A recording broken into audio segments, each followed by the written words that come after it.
નમસ્કાર દર્શક મિત્રો, કેમ છો? આજ તારીખ 13 માર્ચ 2025 ગુરુવાર તિથિ 14 અને આપ નિહાળી રહ્યા છો તાપીમિત્ર અખબારની યુટ્યુબ ચેનલ તાપીમિત્ર ન્યૂઝ। આજે હોળીનો તહેવાર છે। વિષ્ણુના ભક્ત પ્રહલાદની યાદમાં આ દિવસની ઉજવણી કરવામાં આવે છે। આ દિવસે ભક્ત પ્રહલાદને ફોઈ હોળિકા ખોળામાં લઈને આગમાં બેસી ગયા હતા। આ દિવસે લોકો લાકડા, ગાયના છાણનો ઢગલાને સળગાવે છે। દુષ્ટતાને દૂર થાય અને જીવનમાં ભલાઈ લાવવાની પ્રાર્થના કરવામાં આવે છે। ત્યારે આવો જાણીએ હોલિકા દહનના શુભ મુહૂર્ત વિશે। મહત્વનું છે કે ભદ્રાકાળમાં હોલિકા દહન કરવામાં આવતું નથી। 13 માર્ચે ભદ્રપૂંછ સાંજે 6:57 વાગ્યે શરૂ થશે। આ રાત્રે 8:14 વાગ્યા સુધી ચાલશે। આ પછી ભદ્રમુખનો સમય શરૂ થશે જે રાત્રે 10:22 વાગ્યા સુધી રહેશે। આવી સ્થિતિમાં હોલિકા દહનનો શુભ મુહૂર્ત રાત્રે 11:26 વાગ્યે શરૂ થશે। આ શુભ મુહૂર્ત રાત્રે 12:30 વાગ્યા સુધી રહેશે।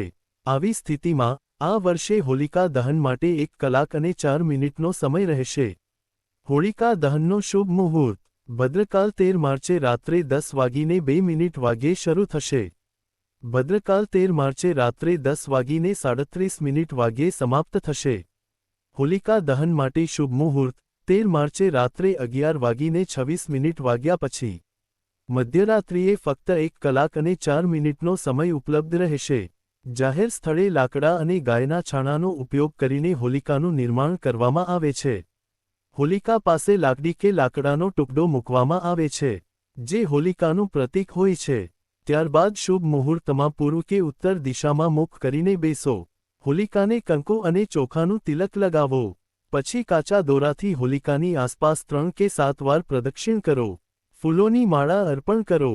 હોલિકાને ગોળ, મીઠાઈ, નારિયેળ અર્પણ કરો। લોટામાં પાણી લઈને જળાભિષેક કરો।